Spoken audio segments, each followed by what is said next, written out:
मेरे तैयारी करने वाले बच्चों, आज हम प्लांट किंगडम का एक तीसरा पार्ट लेकर आए हैं। 2 पार्ट हमने पहले पढ़ा दिया है, आप हमारे चैनल में जा कर के उसको देख सकते हैं।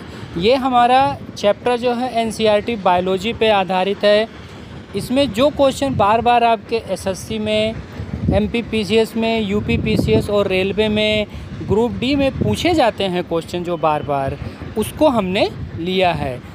और इसमें से आपको एग्ज़ाम में क्वेश्चन मिलेगा ही मिलेगा, आएगा, क्योंकि एग्ज़ामिनर कहीं बाहर से क्वेश्चन नहीं लेके आता है, वो इन्हीं क्वेश्चनों को बार बार रिपीट करते हैं। तो आप बहुत ध्यान से पढ़िएगा इसको बिना स्किप किए हुए।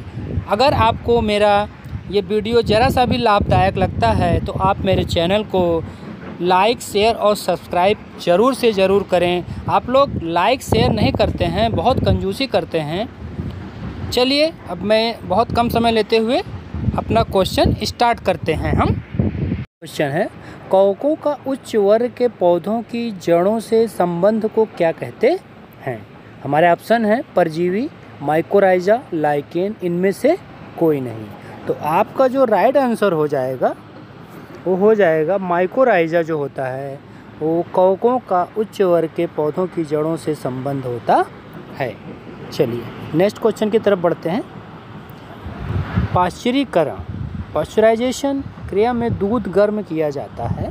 ऑप्शन है हमारे 76 डिग्री सेंटीग्रेड पर 25 मिनट तक, 72 डिग्री सेंटीग्रेड तक 20 मिनट तक, 62.8 डिग्री सेंटीग्रेड पर 30 मिनट तक, 85 डिग्री सेंटीग्रेड पर 30 मिनट पर।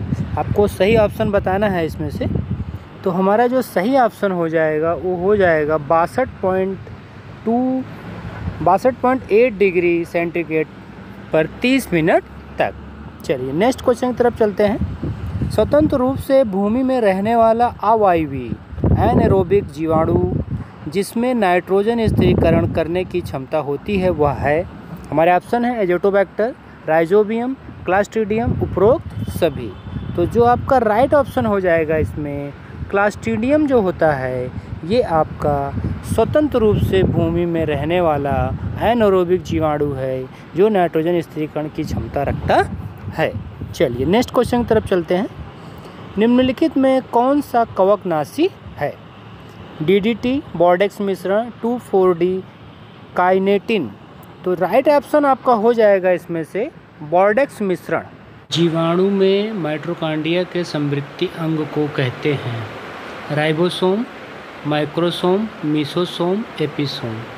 आपका राइट आंसर हो जाएगा इसमें मीसोसोम माइटोकॉन्ड्रिया के समृद्ध अंग जीवाणु में होता है। चलिए नेक्स्ट क्वेश्चन पे चलते हैं। आलू का पछेता अंगमारी रोग किस कवक द्वारा होता है? ऑप्शन है पक्सिनिया, एल्ब्यूगो कैंडिडा, फाइटोफ्लोथा इन्फेस्टॉन्स, अल्टरनेरिया सोलेनी। आपको राइट ऑप्शन बताना है इसमें।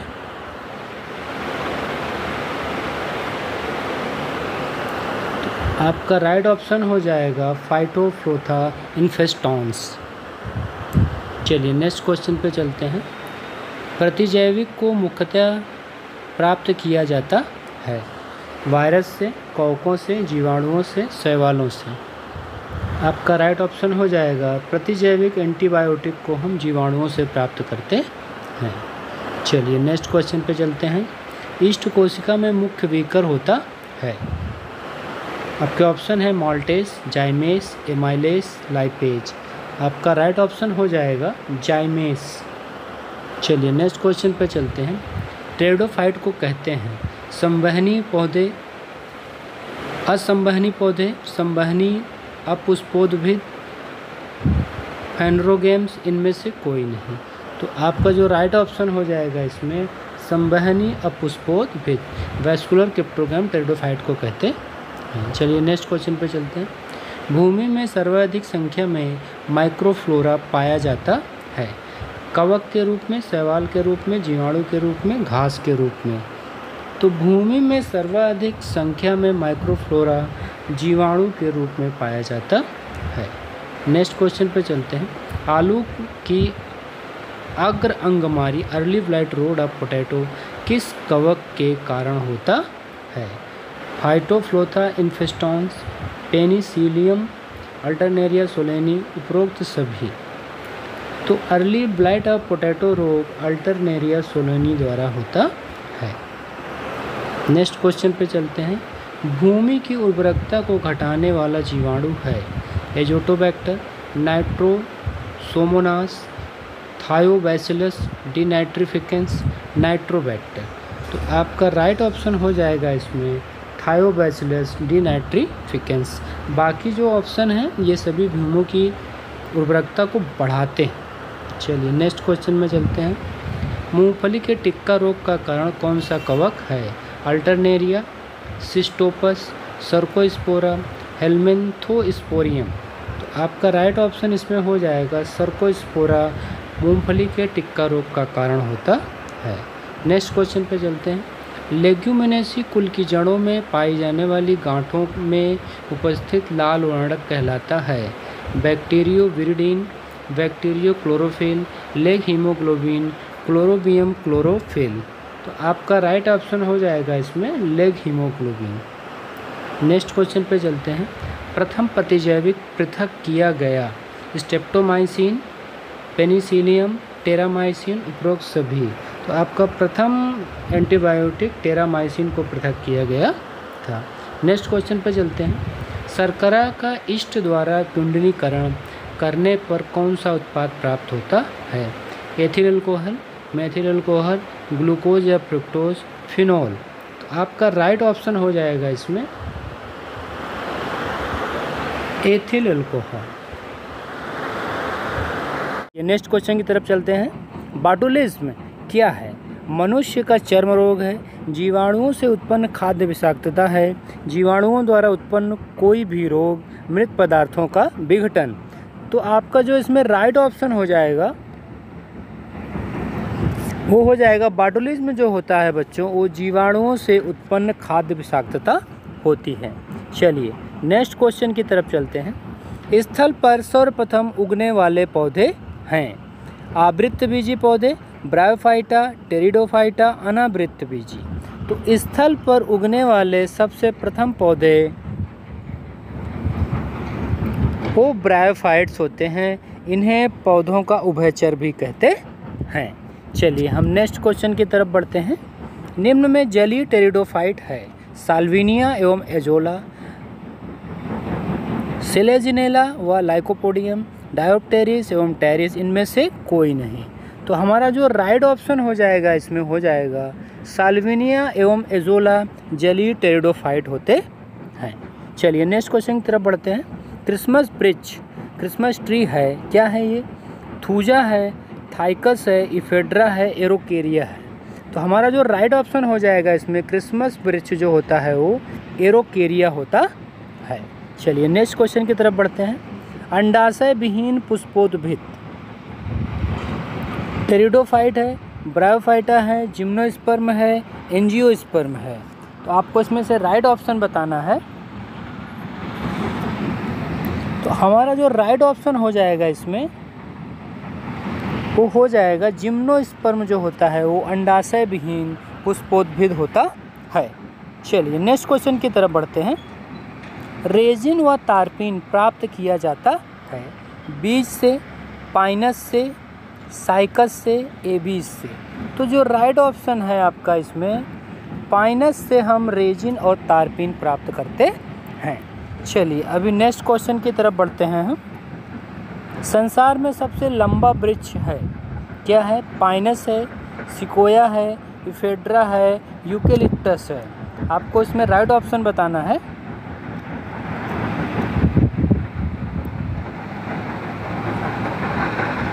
तो जो हमारा राइट ऑप्शन हो जाएगा इसमें हो जाएगा वो सिकोया। चलिए नेक्स्ट क्वेश्चन की तरफ बढ़ते हैं। किसे जीवित जीवाश्म कहा जाता है? साइकस है, गिंगो है, मेटासिकोया है, उपरोक्त सभी। हमें इसमें राइट ऑप्शन बताना है। तो आपका राइट ऑप्शन हो जाएगा इनमें से सभी जो है ये जीवित जीवाश्म माने जाते हैं। चलिए नेक्स्ट क्वेश्चन की तरफ चलते हैं। गेहूं तथा मक्का में पाया जाने वाला फल है लोमेंटम है, नट है, कारियोप्सिस है, पोम है। आपको राइट ऑप्शन बताना है इसमें से। तो राइट ऑप्शन हो जाएगा हमारा कारियोप्सिस। कारियोप्सिस गेहूं तथा मक्का में पाया जाने वाला फल होता है।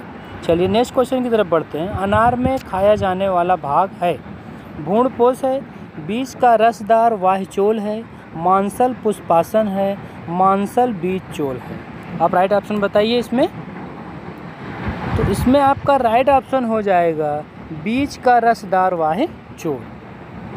चलिए नेक्स्ट क्वेश्चन पे चलते हैं। जब पुष्पक्रम फल में विकसित हो जाता है तो ऐसे फलों को कहते हैं, क्या कहते हैं हम? संग्रंथिल फल, पुंज फल, गूदेदार फल, इनमें से कोई नहीं। तो हमें इसमें राइट ऑप्शन बताना है क्या है। तो हमारा राइट ऑप्शन हो जाएगा इसमें कंपोजिट फ्रूट, संग्रंथिल फल कहते हैं हम इसे। चलिए नेक्स्ट क्वेश्चन पर चलते हैं। पादप कली है, एक भूंडी टहनी, एक भूंडी पत्ती, एक भूंडी पोष, एक भूंडी बीज। आप आपको राइट ऑप्शन बताना है इसमें से। तो बच्चों पादप कली जो होता है वो एक भूंडी टहनी होती है। चलिए नेक्स्ट क्वेश्चन की तरफ बढ़ते हैं। पौधों में असंग जनन एपोमिक्सिस है, दो युग्मकों का विखंडन द्वारा नए पौधे को जन्म देना, अर्धसूत्रीय विभाजन तथा निषेचन के बिना ही नए पौधे का निर्माण। तीसरा ऑप्शन है ए और बी दोनों, चौथा ऑप्शन इनमें से कोई नहीं। आपको इसमें से राइट ऑप्शन बताना है क्या होगा। तो हमारा राइट ऑप्शन हो जाएगा इसमें अर्धसूत्रीय विभाजन द्वारा निषेचन के बिना ही नए पौधे का निर्माण एपोमिक्सिस कहलाता है। चलिए हम नेक्स्ट क्वेश्चन की तरफ बढ़ते हैं। पुष्पीय पादपों में नर युग्मक पाए जाते हैं परागकण में, पुंकेसर में, बीजांड में, उपरोक्त सभी में। आपको राइट ऑप्शन बताना है इसमें से। तो हमारा राइट ऑप्शन हो जाएगा परागकण में। नेक्स्ट क्वेश्चन पे चलते हैं। बीजांड में अर्धसूत्रीय विभाजन कहाँ होता है? बीजांड काय में, गुरु बीजाणु में, गुरु बीजाणु मात्र कोशा में, बीजांड वृंत में फल है। तो हमारा जो राइट ऑप्शन हो जाएगा इनमें से गुरु बीजाणु मात्र कोशा में, मेगा स्पोर मदर सेल में। चलिए नेक्स्ट क्वेश्चन की तरफ चलते हैं। कुल कुकुरबिटेसी में पाया जाने वाला फल है, क्या है? आपको बताना है। एकीन है, पीपो है, नट है, लोमेंटम है। आपको इसमें से राइट ऑप्शन बताना है। कुकुरबिटेसी में पाया जाने वाला फल क्या होता है? जैसा कि हम जानते हैं कुकुरबिटेसी में पाया जाने वाले फल को हम क्या कहते हैं? पीपो कहते हैं। चलिए नेक्स्ट क्वेश्चन की तरफ चलते हैं। मंजरी पुष्पक्रम से वाला फल है।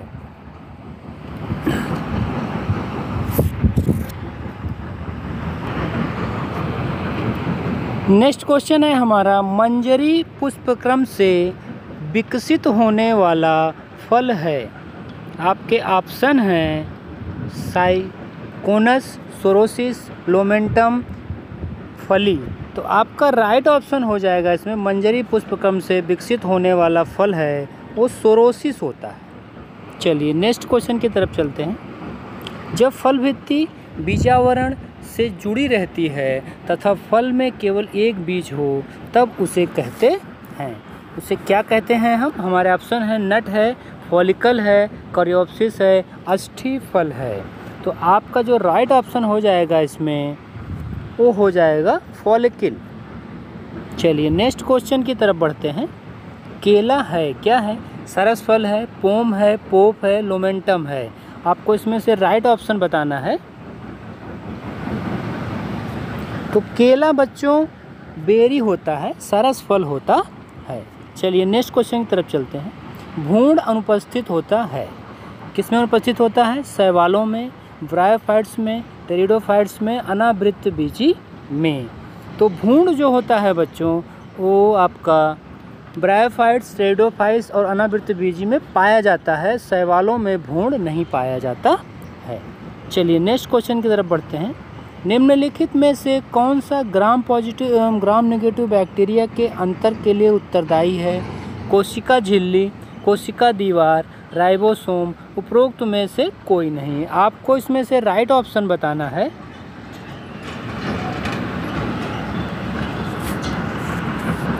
आपका राइट ऑप्शन हो जाएगा इसमें कोशिका दीवार। चलिए नेक्स्ट क्वेश्चन की तरफ बढ़ते हैं। कवक मूली माइक्रोराइजल जैव प्रौद्योगिकी को निम्नलिखित स्थलों के पुनर्वासन में उपयोग में लाया गया है, क्योंकि कवकमूल के द्वारा पौधों में हमारे ऑप्शन दिए गए हैं। इसमें देखिए, सूखे का प्रतिरोध करने व अवशोषण क्षेत्र बढ़ाने की क्षमता आ जाती है, पीएच की अति सीमाओं को सहन करने की क्षमता आ जाती है, रोगग्रस्तता से प्रतिरोध की क्षमता आ जाती है। नीचे दिए कूट का प्रयोग कर सही उत्तर बताइए। इसमें हमारा पहला ऑप्शन है केवल 1, केवल 2 और 3, केवल 1 और 3, 1, 2 और 3। आपको इसमें से राइट ऑप्शन बताना है। तो इसमें क्या है बच्चों कि ये तीनों ही सही हैं, 1, 2 और 3 तीनों सही हैं, तो आपका ऑप्शन इसमें डी सही हो जाएगा। चलिए नेक्स्ट क्वेश्चन पर चलते हैं। निम्नलिखित में कौन अधिकतम कुशलतापूर्वक सौर ऊर्जा को रासायनिक ऊर्जा में परिवर्तित किया है? क्लोरेला है, बाघ है, केचुआ है, कसकुटा है। आपको इसमें राइट ऑप्शन बताना है। तो इसमें आप सूर्य ऊर्जा को क्लोरेला पूरी तरह से कुशलतापूर्वक ये रासायनिक ऊर्जा में परिवर्तित कर देता है। चलिए नेक्स्ट क्वेश्चन पे चलते हैं। लाइकेन जो एक नग्न चट्टान पर भी पारिस्थितिक अनुक्रम को प्रारंभ करने में सक्षम है, वास्तव में इनके सहजीवी सहचर्य हैं। लाइकेन में वो पूछ रहा है कि क्या क्या मिल के लाइकेन बनता है। हम जानते हैं कि 2 जीवों के मिलने से बनता है। तो इसमें हमारा पहला ऑप्शन है शैवाल और जीवाणु, ये गलत जवाब। जीवाणु और कवक, ये भी गलत जवाब है। कवक और मांस, ये भी गलत जवाब है। राइट ऑप्शन हो जाएगा हमारा शैवाल और कवक के मिलने से लाइकेन बनता है। चलिए नेक्स्ट क्वेश्चन पे चलते हैं। एथेनॉल के व्यावसायिक उत्पादन में कौन सा खमीर प्रयोग में लाया जाता है? हमारे ऑप्शन है कैंडिडा एल्बिकेंस, सैकोमाइसिस सेरेविसी, कैंडिडा स्लूफी, ल्यूकोस्पोरिडियम फ्राइजिडियम। आपको बताना है इसमें राइट ऑप्शन। तो हमारा जो राइट ऑप्शन हो जाएगा बच्चों, इसमें सैक्रोमाइसिस सेरेविसी का उपयोग हम करते हैं। अब हम नेक्स्ट क्वेश्चन की तरफ बढ़ते हैं। निम्न में से कौन सा तना है? आपको बताना तना कौन सा है। सलजम है, अदरक है, गाजर है, शकरकंद है। तो आपको इसमें से राइट ऑप्शन बताना है।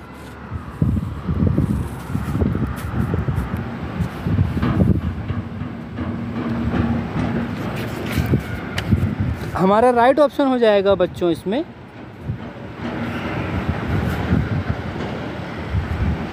अदरक। चलिए नेक्स्ट क्वेश्चन की तरफ चलते हैं।